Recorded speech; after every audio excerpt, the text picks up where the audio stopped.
शीर्ष श्रवण बिहारी जी को नमन। हम सबकी आस्था, हम सबकी जागरूक प्रेरणा पूज्यपाद महाराज श्री के पावन श्री चरणों में वंदन नमन। यहाँ उपस्थित सभी पूज्य संत चरणों में नमन।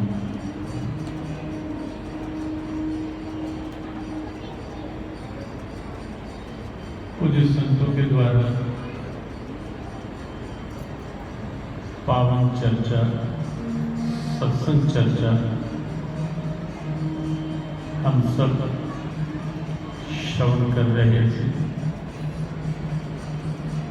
अनेक प्रेरक भाव पूज्य संतों की वाणी से हम सबको प्राप्त हुए।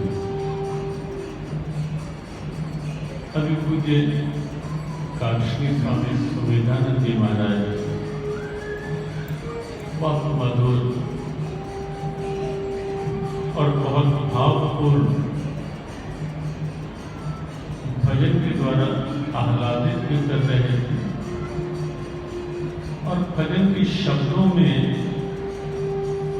जो एक स्वाभाविक प्रेरणा, क्योंकि भजन में केवल गायन नहीं होता, भजन भी कहीं न कहीं भीतर की आस्था को जगाने का एक माध्यम होता है, भीतर के सुख भाव को जागृत करने का एक माध्यम होता है। भजन के माध्यम से कभी कभी बहुत सहजता में जो कहीं न कहीं विचलित, कहीं न कहीं विखंडित, विपरीत वृत्तियां वो एक भाव में समाहित होने लगती है, एकाग्र होने लगती है। भजन की जो अंतिम पंक्ति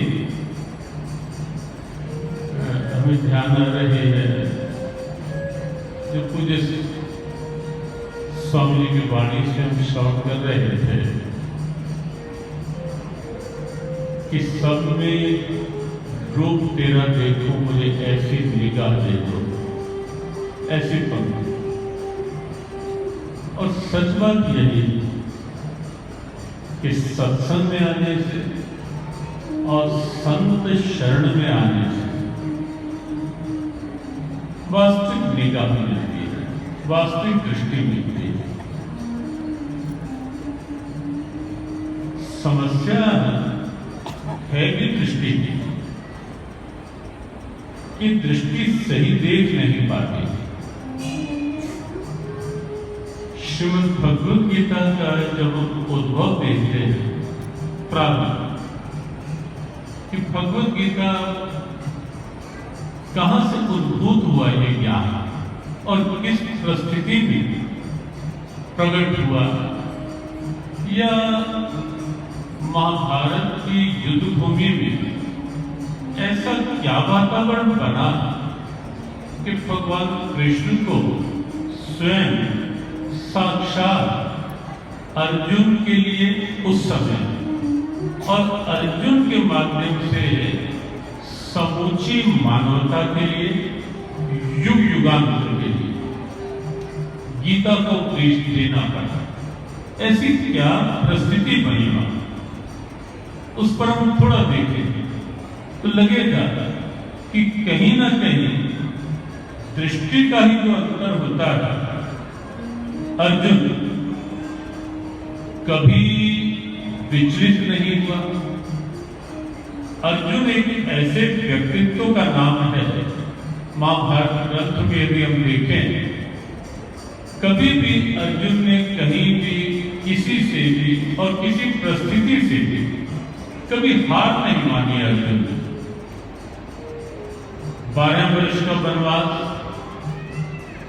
एक बार तो सब परिवार साथ था, लेकिन एक ऐसा भी अवसर था जब अर्जुन अकेला 12 वर्ष के वनवास के लिए, लेकिन उस वनवास काल को भी अर्जुन ने अपनी निराशा नहीं बनने दिया।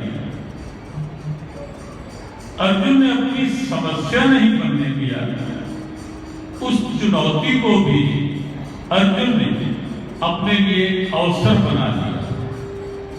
और एक बड़ी बात है, सत्संग में आकर शास्त्र अध्ययन करके यदि कुछ ऐसा मिल जाए, प्राप्त हो जाए या प्राप्त कर पाए, प्राप्त तो है ही, शास्त्र भी प्राप्त है और पूज्य पावन श्री चरण, उनके पावन महाराष्ट्र की उपस्थिति ये वैसे भी प्राप्त है।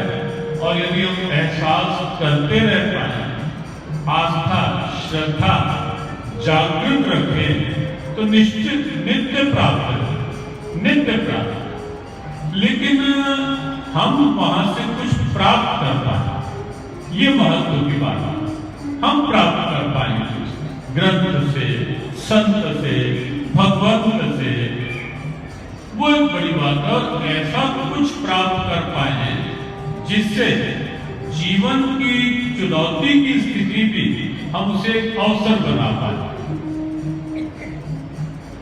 कि जीवन संघर्षों का नाम है।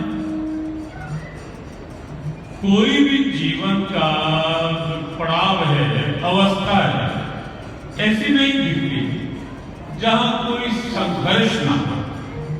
संसार है, श्वास है, शरीर है, प्रारब्ध साथ है, परिस्थितियां साथ है, कहीं ना कहीं संघर्ष तो साथ है। क्योंकि ईश्वर ने सृष्टि जो बनाई है वो द्वंद्वात्मक बनाई है। और द्वंद्व है जहां या तो भगवत गीता का चिंतन या संत आशीर्वचन इस प्रकार से हमारी अनुभूति बन जाए कि मानसिक स्थिति नित्य सत्वस्था, निर्द्वंद्वो नित्य सत्वस्था, नियोग क्षेम आत्मा वह स्थिति बन पाती, परिमित बनती है महापुरुषों। लेकिन सामान्य स्थिति में द्वंद्व है, द्वंद्व है तो संघर्ष भी निश्चित साथ रहते हैं। लेकिन वह संघर्ष है, चुनौतियां भी कहीं ना कहीं चैलेंजेस भी जीवन में रहते हैं। लेकिन वो सब हमारे लिए निराशा का कारण ना बने, वो कहीं ना कहीं हम उसमें से कुछ अवसर ढूंढ पाए, कुछ अच्छा ढूंढ पाए। और वो हमारी सोच पर निर्भर है कि कैसे। अर्जुन की बात चल रही है, 12 वर्ष का वनवास का, बिल्कुल अकेले, लेकिन उस वनवास काल को भी अपने लिए अवसर बनाया अर्जुन ने। अनेक प्रकार की साधना, दैवीय आराधना, और वहां से न जाने कितने अस्त्र प्राप्त कर लिए, शस्त्र प्राप्त कर लिए, मनोबल प्राप्त कर लिया, दृढ़ इच्छा शक्ति साध ली अर्जुन ने अपनी। विचलित नहीं हुआ।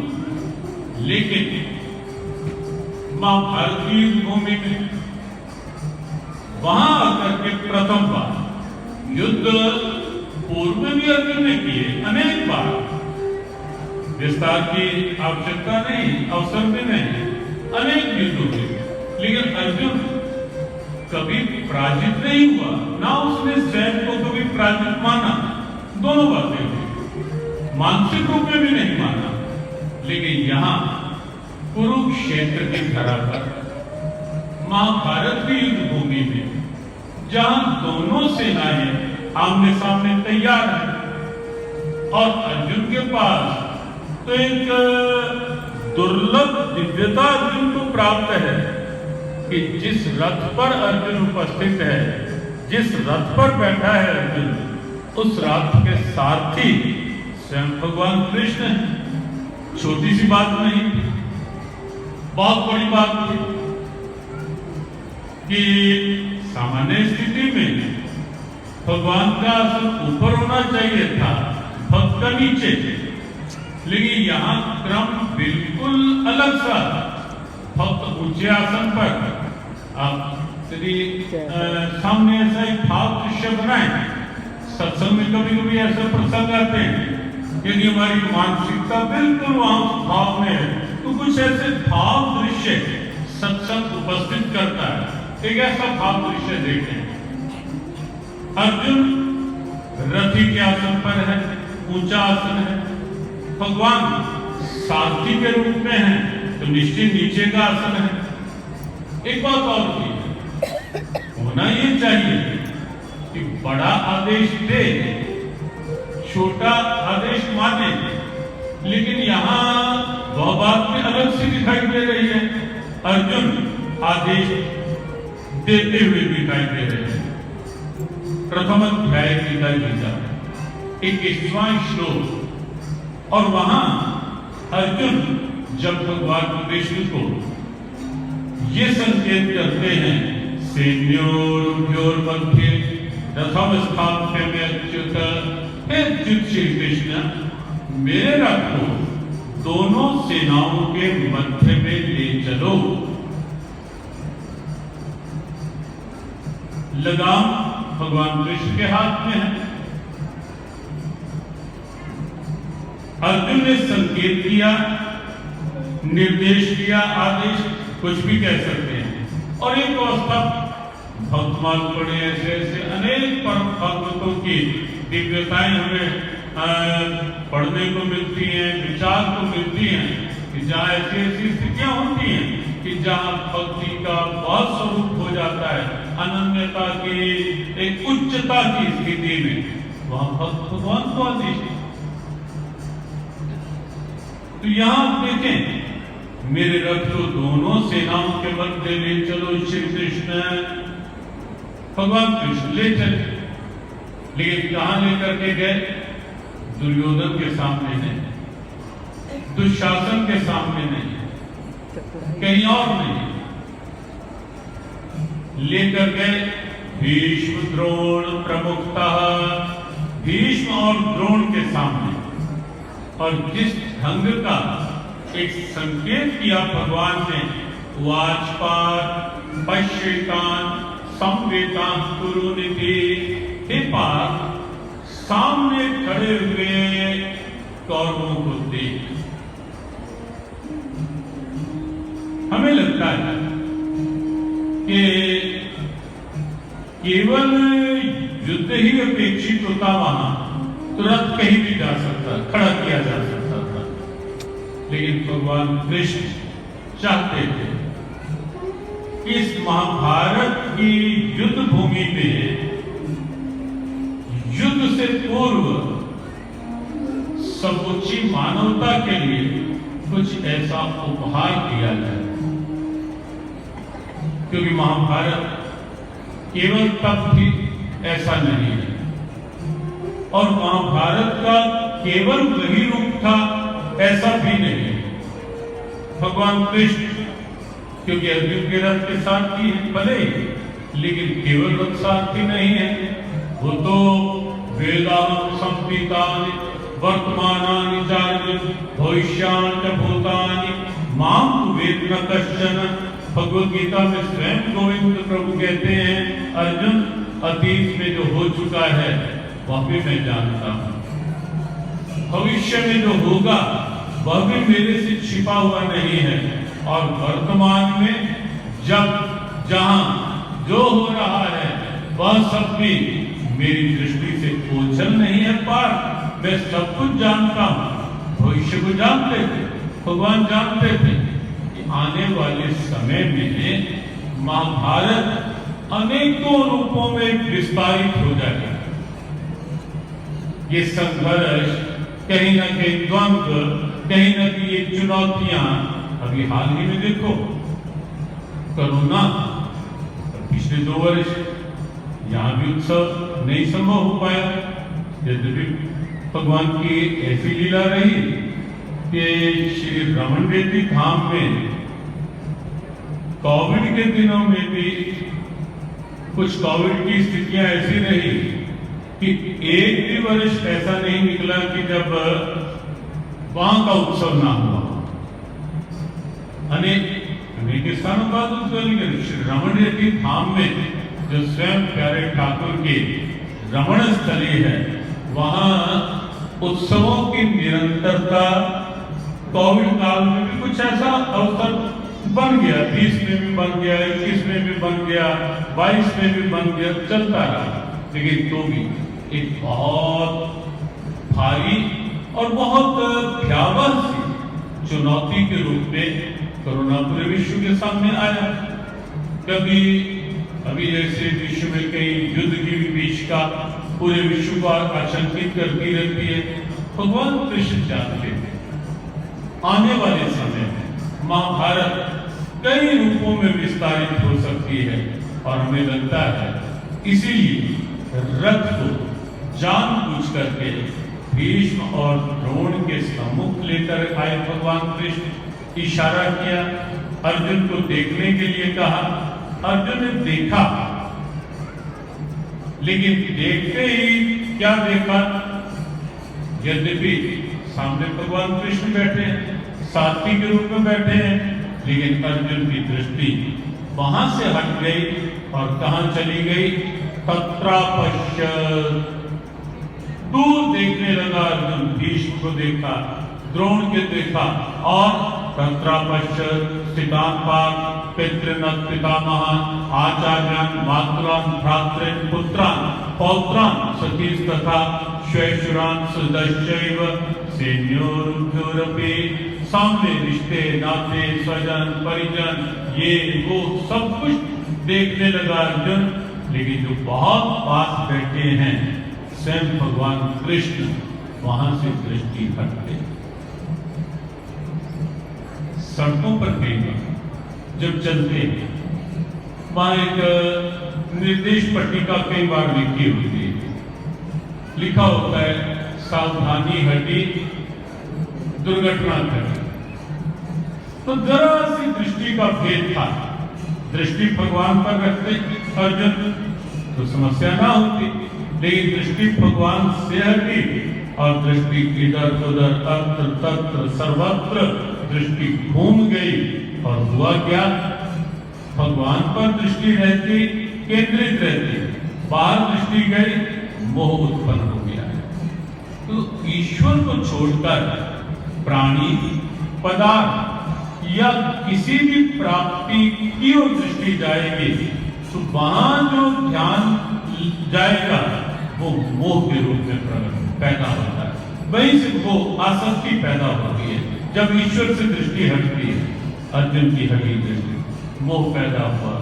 मोह के कारण तनाव, बड़ा वैचारिक, व्यवहारिक और वैज्ञानिक सा चिंतन है गीता का, और आज के परिप्रेक्ष्य में पूरी तरह प्रासंगिक, पूरी तरह से आज भी लगता है कि वह स्थिति वहां की नहीं थी।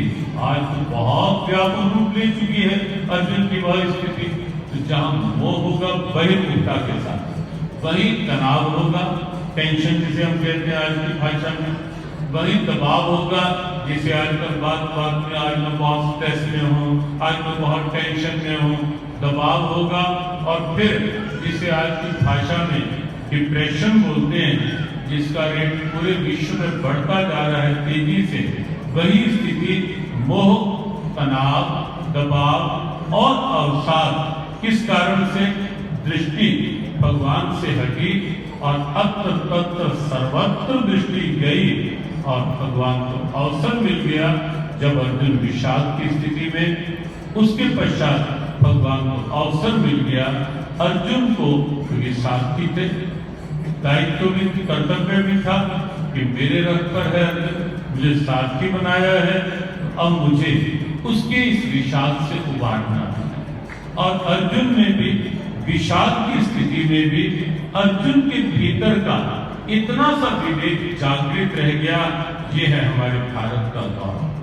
देखो, विदेशों में, पाश्चात्य देशों में टेंशन रेट अधिक है, स्ट्रेस रेट अधिक है, डिप्रेशन रेट अधिक है। और उसके बाद तथ्य ये भी बहुत स्पष्ट है, डाटा जिसे कहते हैं, बहुत स्पष्ट है कि मैडनेस रेट और सुसाइडल आत्महत्याएं भी बहुत तेजी से हो रही है। और उसका भारत में इन देशों अनुपात में अभी कम है। ये भगवान कृपा बनाए रखे और अधिक कृपा की निश्चित आवश्यकता है देश को। ये व्यवस्थाएं भाव बना रहे हैं। क्यों? कि भारत में हमारे पास विकल्प है। मन परेशान हुआ, तनाव में आया, कहीं बहुत गहरा ऐसा कुछ शोक की स्थिति होने लगी, तनाव दबाव में आने लगा, तो कभी हम वृंदावन चले जाएंगे, रमणीति धाम चले जाएंगे, वहां महाराज श्री के दरबार में जाकर, ठाकुर के दरबार में जाकर अपने मन की व्यथा वहां कह लेंगे, कभी गंगा स्नान कराएंगे, कभी घर में कुछ पाठ कर लेंगे, और नहीं तो हनुमान चालीसा ही संकट से हनुमान छुड़ावे, मंत्र वचन ध्यान, ऐसे ऐसे भाव करके अब हम अपनी वेदना कम कर लेते हैं। हमारे पास विकल्प है, भारत से बाहर को विकल्प नहीं। भगवत गीता में अर्जुन जब विषाद में था, इतना सा विवेक उस समय जागृत हो गया और अर्जुन ने भगवान की शरणागति स्वीकार कर ली। कार्पण्य दोषो बहत स्वभाव प्रच्छामि त्वां धर्म सम्मूढ़ चेता यच्छ्रेयस्यान् निश्चितं ब्रूहि तन्मे शिष्यस्ते हम शादिमां त्वां प्रपन्नम। अर्जुन ने शरणागति स्वीकार कर ली। भगवान को एक उस समय उसकी उस स्थिति के अनुसार एक माध्यम भाव मिल गया।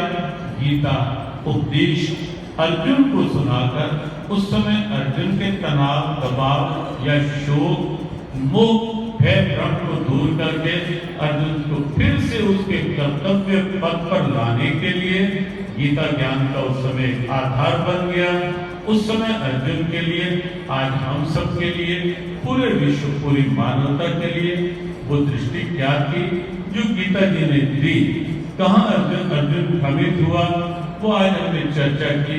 तो भगवान गोविंद ने क्या ऐसे सूत्र दिए, क्या ऐसी दृष्टि दी जिससे अर्जुन फिर से अस्थिर अर्जुन, अशांत अर्जुन, विचलित अर्जुन, व्यथित अर्जुन फिर से नष्टो मोहा स्मृति लब्धा कहते हुए पुनः उस स्थिति में आ गया।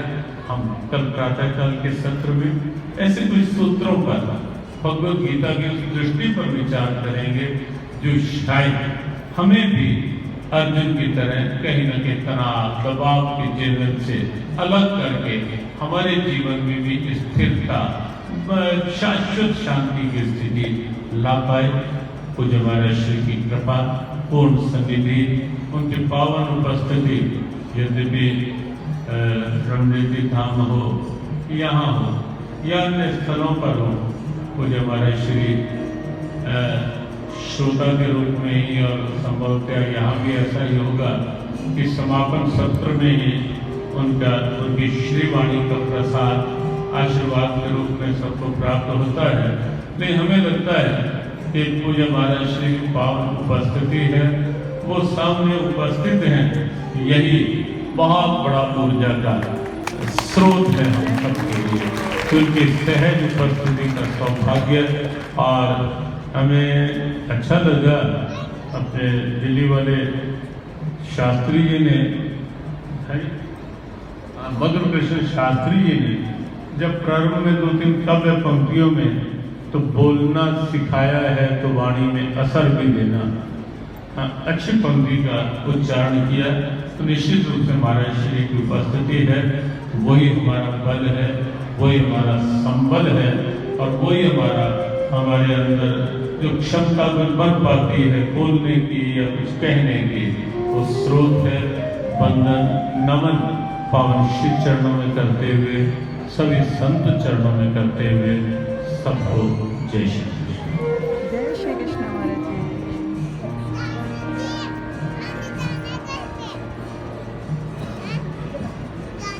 गोविंद हरे गोपाल हरे जय जय